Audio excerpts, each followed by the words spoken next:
¿Por qué este planeta puede albergar vida? ¿Habrá vida en otros planetas?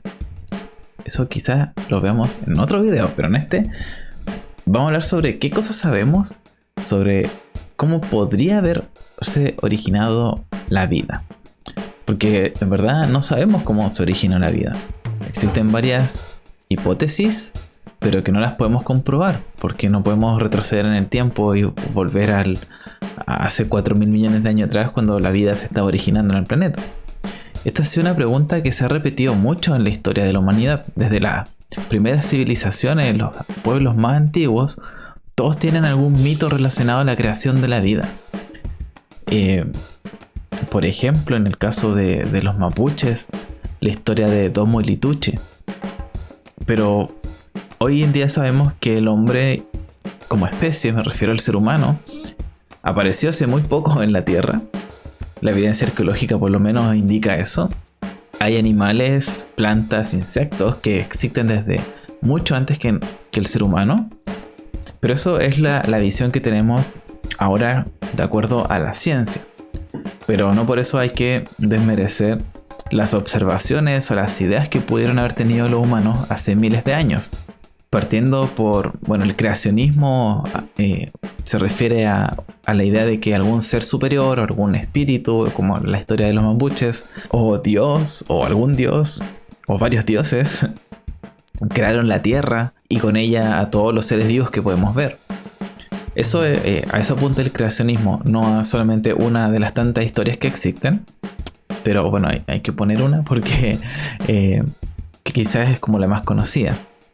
Otra forma, cuando comenzó a surgir más la ciencia, durante los primeros siglos, en que se comenzó a utilizar el método científico, más o menos como en el año 1000 después de Cristo, apareció una idea que venía desde mucho antes, desde la época de Aristóteles, que es la idea de la generación espontánea. O sea, que los seres vivos aparecían de otras cosas. Por ejemplo, decían que los humanos veníamos de la tierra, del barro, y que del barro salían personas. Nadie nunca vio personas salir del barro, me imagino, no sé realmente de dónde salió esa idea. Como también se decía que, por ejemplo, las ratas salían del trigo, o que las moscas aparecían en las cosas descompuestas. Eso tenía un poco más de sentido, pero las otras cosas no tenían mucho sentido. Pero fue lo que se pensó durante muchos años, hasta que más o menos en el siglo IX después de Cristo se comenzó a utilizar el método científico. Esto partió en el mundo islámico. O sea, hay algunos primeros científicos que eran del imperio persa, de lo que en ese entonces era el imperio persa, que establecieron las primeras formas de pensar científicamente. Y esto nos llevó finalmente a construir una teoría que le decimos la abiogénesis, que es básicamente una idea de que los seres vivos vienen de la materia inanimada, pero a través de muchas reacciones químicas. Y esto se pudo comprobar, entre comillas. Hubo un experimento que hizo un caballero llamado Miller y otro caballero de apellido Urey. Hicieron un experimento en que pusieron en un frasco de vidrio agua, habían gases, dióxido de carbono, metano, cosas que se cree que habían en la atmósfera terrestre hace 4.000 millones de años atrás. Calor, energía, puso como una cosita que tiraba una chispa. Se sabe que había tormenta eléctrica, entonces no era tan imposible que hubieran chispas. Y en este frasco de vidrio le puso calor y dejó que se fuera evaporando esta agua que tenía, que fuera reaccionando con los gases que tenía mezclado ahí. Y después de un tiempo se dio cuenta de que iban apareciendo pequeñas moléculas orgánicas. Moléculas que finalmente podríamos haber dicho que vienen de una reacción química natural que podría haber ocurrido en la superficie terrestre o en los primeros mares, los primeros océanos. Esta teoría también evolucionó, o sea, se fue modificando, fue estudiándose más y se descubrió que el planeta Tierra en verdad no tiene gran cosa en especial. Así que estas condiciones en las que agua con algunos gases podían reaccionar y formar moléculas orgánicas también pudo haber ocurrido en otras partes del universo, incluso en el espacio, no necesariamente en un planeta. Y hay unas cosas que se llaman asteroides que podrían haber estado recogiendo esta materia orgánica que está flotando en el espacio, juntarla, y luego estos se precipitaron a la Tierra, dando las condiciones y los ingredientes para que se comenzaran a formar las primeras células. Esa teoría le llamamos la panspermia, y hasta el día de hoy no es tan descabellada. Antes se decía que ya las mismas células se habían formado en el espacio y habían caído en la Tierra. Eso sí que no podríamos comprobarlo. Hasta ahora, por lo menos, no tenemos la evidencia que nos permita descartar esa idea o confirmarla. Pero sí es muy posible que a través de asteroides y meteoritos que hayan caído en la Tierra hayan llegado algunas moléculas orgánicas que se puedan formar espontáneamente en otros lugares del universo. Si bien no sabemos exactamente cómo surge la vida, sí sabemos cómo se desarrolla. Pero esto tampoco lo sabemos desde hace mucho tiempo, sino que desde hace más o menos 300 años atrás comenzaron a mejorarse las técnicas con las cuales se recolectaba información de la naturaleza. Y esto permitió que muchos científicos fueran generando nuevas ideas sobre el desarrollo de los seres vivos. Jean-Baptiste Lamarck fue uno de los primeros que dio una explicación de por qué las especies cambiaban. Que él hablaba de la teoría del uso y del desuso. Que mientras que más se utilizaba un rasgo o algún órgano, este como que crecía. Y dio el famoso ejemplo de las jirafas. De que la jirafa al estirar su cuello, este cuello crecía. Y esa como necesidad de estirar el cuello se transmitía a los hijos. Si lo pensamos actualmente, eso no tiene mucho sentido, porque sabemos cómo funciona la evolución, pero también se habla mucho del uso y el desuso de algunos órganos. Hasta el día de hoy hay gente que cree que si uno no utiliza algún órgano, lo pierde. Y la verdad es que se puede atrofiar un órgano por no utilizarlo, pero no se va a perder. O sea, no sé, si yo nunca escribo con mi mano izquierda, no se me va a caer la mano izquierda. Bueno, pasando ya al año más o menos 1830 y algo, un joven Charles Darwin se embarca en una aventura en un barco que se llamaba el Beagle, el cual tenía la misión de recolectar información del continente americano, de toda América, América del Norte, América del Sur y otros lugares, porque los ingleses querían ver dónde habían más recursos, dónde podían aumentar su imperio. Y mandan a un joven Charles Darwin y él va con la misión de recolectar especies o estudiar la geografía de los lugares para saber dónde podían establecer nuevas colonias, si es que se podían establecer nuevas colonias, había algún lugar que valiera la pena. Este viaje por alrededor del mundo lo lleva primero por África, luego llega al Amazonas, después llega a la Patagonia entre Argentina y Chile. Recorre gran parte de Chile, él desembarca en varias ciudades de Chile y pasó por Ecuador. Y en Ecuador lo mandaron a unas islas que se conocen como las Islas Galápagos. Actualmente se conocen como las Islas Galápagos. Y ahí fue donde él ya después de haber estado recorriendo todo Sudamérica, parte de África, le hace clic en la cabeza y dice, ya sí, definitivamente acá hay una cosa que todas las especies parecieran venir de otras especies como anteriores. O sea, como que pareciera que tuvieron un antepasado que fue diferenciándose de acuerdo a las necesidades del entorno. Ahí en las Islas Galápagos, él hace varias recolecciones de muestras de aves que se llaman pinzones. Hay como 8 especies de pinzones repartidos en las islas. Y hay islas en las que abundan ciertos tipos de alimentos, como frutas. O en otros que no hay tantas frutas, pero hay muchas semillas. Entonces vamos a encontrar algunos pinzones que tienen un pico más grande como para abrir semillas. Y ahí ya él plantea finalmente su idea de la evolución, en base a observar estos pequeños cambios que tienen especies completamente distintas, pero que en un momento debieron haber compartido un ancestro en común. Darwin no llegó a esta conclusión solo, sino que él se mandaba telegramas, se mandaba cartas con un caballero que se llamaba Alfred Wallace. No se sabe con certeza si es que se conocían en persona o solamente había un vínculo ahí académico, pero Alfred Wallace, en la misma época en que Charles Darwin se encontraba en Sudamérica, en las Islas Galápagos, Alfred Wallace estaba en Indonesia, entre Asia y Oceanía. Y en estas islas, él llegó a la misma conclusión al observar las especies que habitaban esas islas. Actualmente se considera que la evolución fue ideada por esta conversación que tienen estos dos personajes, Charles Darwin y Alfred Wallace. ¿Por qué no quedó tanto en la historia Wallace? Por temas principalmente políticos. Wallace era un poco más bajo perfil, más piola, como decimos los chilenos. Mientras que Darwin, él de partida publicó el libro con esta teoría y fue mucho más polémico al momento de expresar sus ideas de la evolución. Y bueno, sus teorías definitivamente refutan lo que decía Lamarck. Nos quedamos con la idea de Charles Darwin, la cual fue evolucionando. O sea, nosotros lo que sabemos hoy en día de la evolución es muy distinto a lo que planteó Darwin, pero fue ese primer paso, fue esa primera piedra para comenzar a construir una teoría de cómo los seres vivos van evolucionando a lo largo de los miles y miles de años que hemos estado los seres vivos en el planeta Tierra.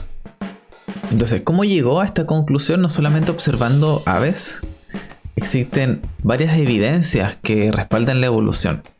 Antiguamente, si nos remontamos a épocas de los griegos, de los egipcios, de los persas, las primeras grandes civilizaciones, sabemos que ellos conocían los fósiles, de acuerdo a los escritos que tenemos registros de lo que pensaban.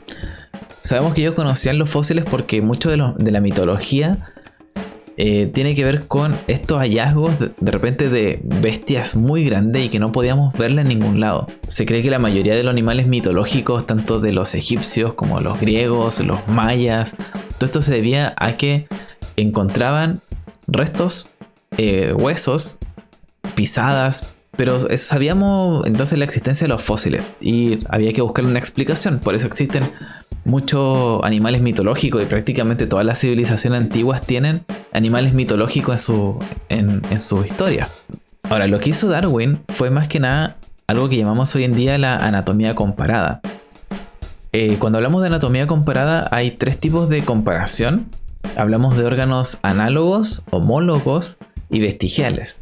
Los órganos análogos son órganos que cumplen la misma función pero que tienen un origen muy distinto. Por ejemplo, las alas de un murciélago con las alas de un ave cumplen la misma función, sirven para volar, pero las alas del ave evolucionaron de una forma y las alas del murciélago evolucionaron de otra forma. Un órgano análogo son órganos que tienen un mismo origen pero funciones distintas. Por ejemplo, nuestras piernas y la cola de una ballena. La cola de la ballena también tiene dos piernas, pero están fusionadas y sus pies forman las aletas de atrás. Pero si nosotros vemos los huesos de una ballena, vamos a ver que tiene también dos piernas. En algunos casos están como fusionados, o sea, los animales más modernos. Pero se han encontrado restos de animales que parecen más un hipopótamo, un caballo, que se cree que son como ese paso de los mamíferos que se fueron yendo hacia el mar. Tenemos un mismo origen, pero el uso que le damos en la actualidad va a ser distinto. Y finalmente, los órganos vestigiales son órganos que teníamos anteriormente, o sea, que tenemos actualmente, pero que ya no se usan. Por ejemplo, nuestros dedos meñiques. Bueno, lo podemos usar, por ejemplo, una persona que toque piano, pero no va a influir en nuestra supervivencia. Y no ha influido en nuestra supervivencia en los últimos millones de años. A eso le llamamos un órgano vestigial, que ya no es necesario tenerlo, pero sigue estando ahí porque en un tiempo anterior, ¿no es cierto?, nuestra especie, cuando era otra especie, sí necesitaba ese órgano para sobrevivir. Otra cosa que se utilizaba para comparar animales y que fue una de las primeras ideas, o sea, una de las primeras evidencias que permitió a los primeros científicos en el siglo XVIII empezar a hablar de evolución o de que las especies compartíamos ancestros en común, fue la embriología comparada. en que se comparan las formas y el desarrollo de los embriones. Por ejemplo, aquí se ve distintas especies, un pez, una lagartija, un pollo me parece, no me acuerdo qué es, y un humano.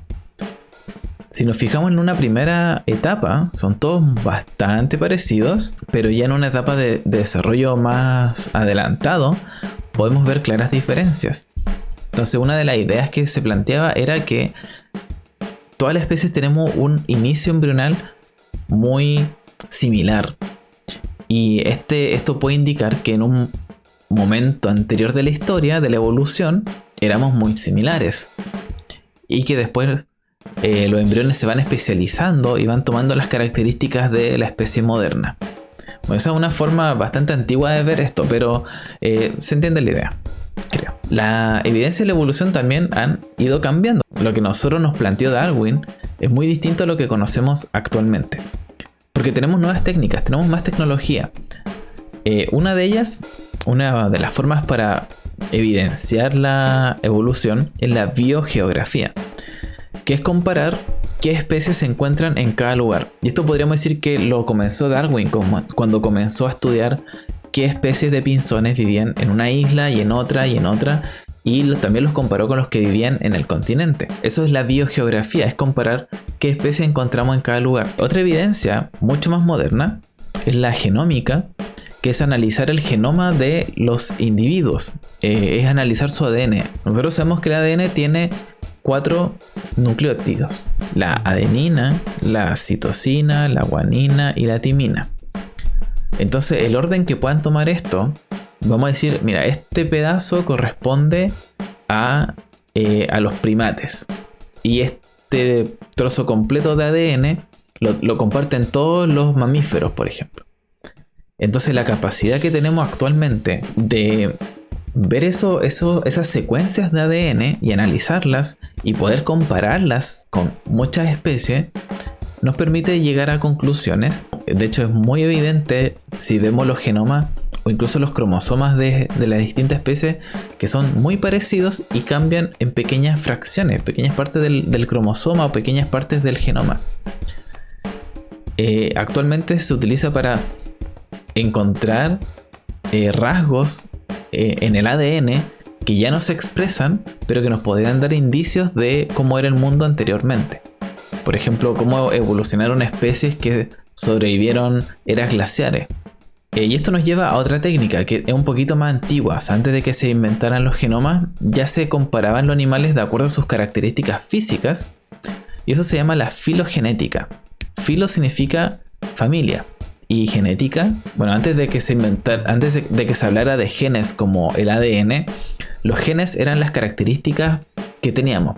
Hoy en día podemos ordenar los individuos o los seres vivos de acuerdo a sus características en árboles filogenéticos. Este es un ejemplo como bien básico de los animales, en que se van a ir separando de acuerdo al orden taxonómico.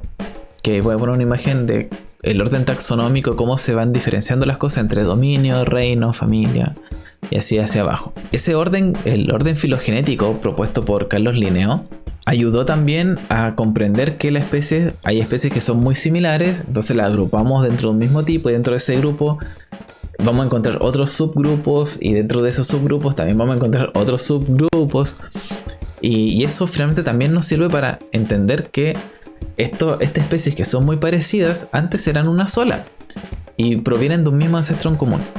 Nosotros compartimos un ancestro común no tan lejano como, por ejemplo, con un árbol.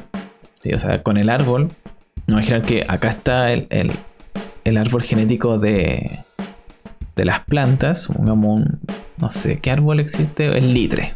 El litre es un árbol endémico de la zona centro. Nosotros nos conectaríamos nuestra rama filogenética acá. Entonces tenemos el árbol, aquí tenemos la esponja, y bueno, acá no hay personas, pero deberían estar por acá, porque aquí hay un conejo. Entonces del conejo debería haber un humano, porque son mamíferos. Si se fijan, aquí están los mamíferos, aves, entonces todos estos son vertebrados, ahí se vertebrados. De los vertebrados están los cordados, Los cordados son todos los que tienen columna vertebral. Bueno, pero eso es otra forma de estudiar la evolución y entender qué tanto parecido hay entre una especie o una población más bien y otra población. Hace poco años atrás, un caballero llamado Theodosius Dobzhansky, un ruso americano, un poco raro esa mezcla en la Guerra Fría, pero él era profesor, no me acuerdo en qué universidad de Estados Unidos, y en una charla dijo que nada tiene sentido en la biología si no es a la luz de la evolución. Y esta frase se ha hecho muy famosa porque es muy cierta. Si nosotros pensamos en cualquier cosa de la evolución, o sea, de la biología en general, cualquier cosa la podemos entender o va a cobrar un sentido si es que la vemos a la luz de la evolución. Por ejemplo, el comportamiento o cualquier característica que nosotros tengamos. O sea, si yo me pregunto, ¿por qué tengo uñas? Si yo digo, es que las uñas las puedo pintar, no tiene ningún sentido pensar que tenemos uñas para pintarlas. Yo no me las pinto, entonces, ¿qué sentido tendría tener uñas? No, sino que el sentido que tiene tener uñas, esto es un ejemplo súper absurdo, pero es porque en algún momento nos permitió sobrevivir. Entonces, eso es evolución. Por lo tanto, todas las características que tenemos son por alguna razón evolutiva.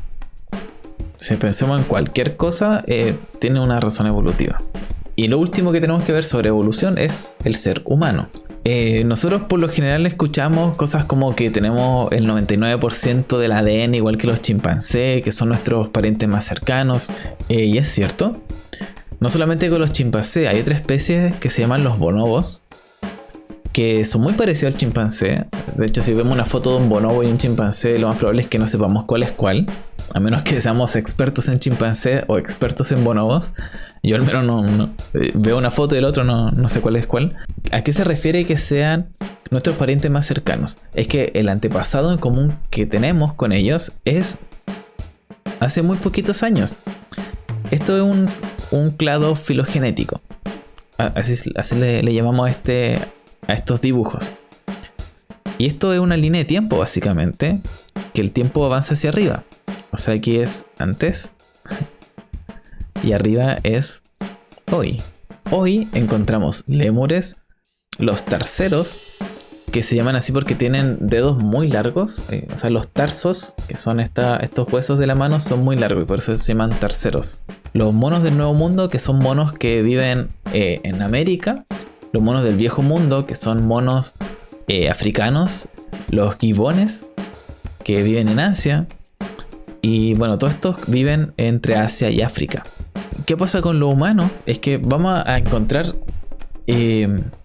características muy similares con estos simios a medida que nos vamos alejando, ¿cierto? Las características van siendo cada vez más grandes, o sea, las características que nos diferencian.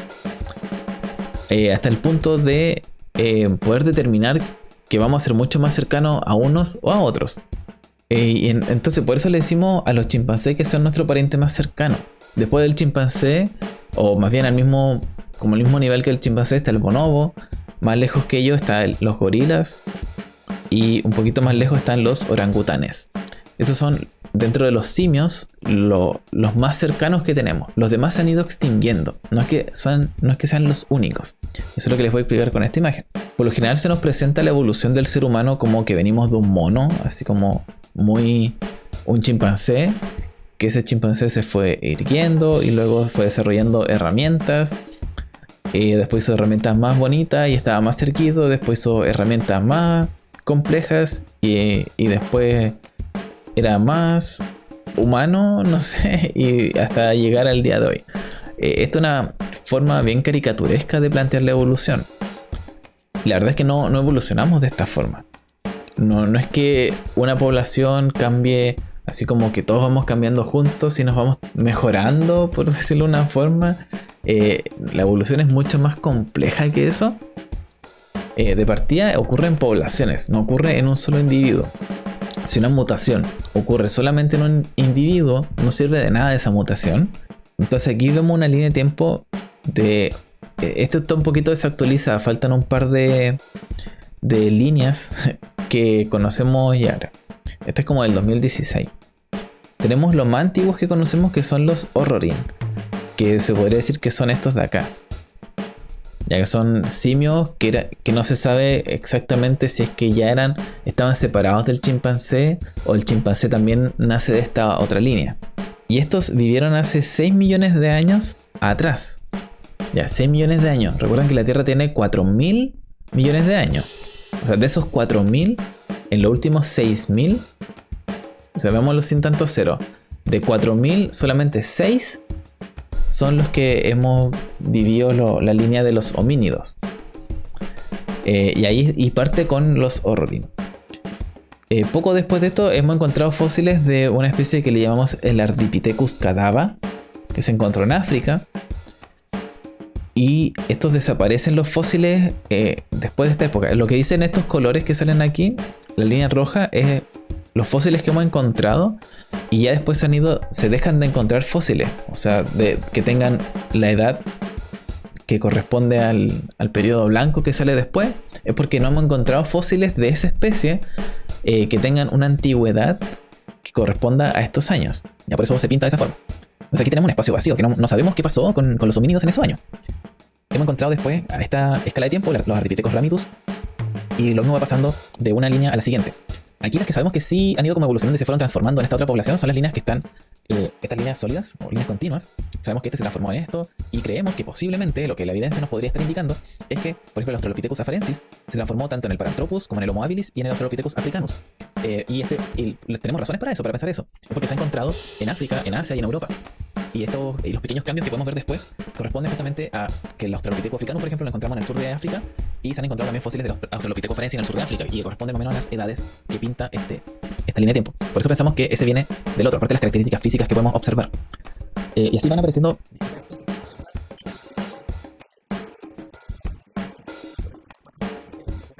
Son 1.000 millones de años. Después de acá hasta acá son otros 1.000 millones de años. Entonces son cientos y miles y millones de generaciones para que se pueda transformar de esta especie en esta otra especie, o en esta otra, o en esta otra que sale acá abajo. Y así podemos seguir esta línea hasta el Homo sapiens actual. Por lo que se sabe, el único homínido que vivió en nuestra misma época fueron el Homo neandertal, que vivió en Europa. El Homo sapiens se cree que se originó en África, y de África salió hacia Europa y logró como conquistar o dominar al Homo. Entonces la evolución, como les digo, es mucho más compleja. Es un montón de cambios a lo largo de millones de generaciones, a lo largo de millones de años, para que hayan pequeños cambios que diferencian una especie de otra. Entonces lo último que les voy a decir es, ¿cuándo comenzamos a diferenciar una especie de otra? Aparte de las características físicas, bueno, con la especie más antigua no podemos comprobarlo, solamente lo vemos con las características físicas y el lugar en el que se encontraban. Pero es cuando una especie, al reproducirse con otra, ya no puede generar descendencia fértil. Entonces, para darle un ejemplo, supongamos que Homo ergaster se encontraba con Homo erectus, porque como vemos acá, se pudieron haber encontrado en algún momento. Pero si estos se reproducían, si una hembra con un macho tenían relaciones, ¿cierto? Y intentaban generar descendencia, esto no iba a ocurrir, no pasaba nada. Nunca se iba a quedar embarazada la hembra de, supongamos, de Homo ergaster, ¿ya? Y menos con, por ejemplo, un Paranthropus. Por eso, esa es como la definición de una especie. Es cuando un individuo de una especie se puede reproducir con otro individuo de esa misma especie y generar descendencia fértil. Eso es muy importante, que la descendencia sea fértil. Así que con eso, entonces terminamos de hablar de evolución. Así que nos vemos en el próximo video. Recuerden, si tienen dudas, aquí abajito en los comentarios o donde tengan que contactarme. Charles Darwin, que conocemos, que fue quien creó en mayor medida la idea de la teoría de la evolución. En verdad, él nunca habló de evolución.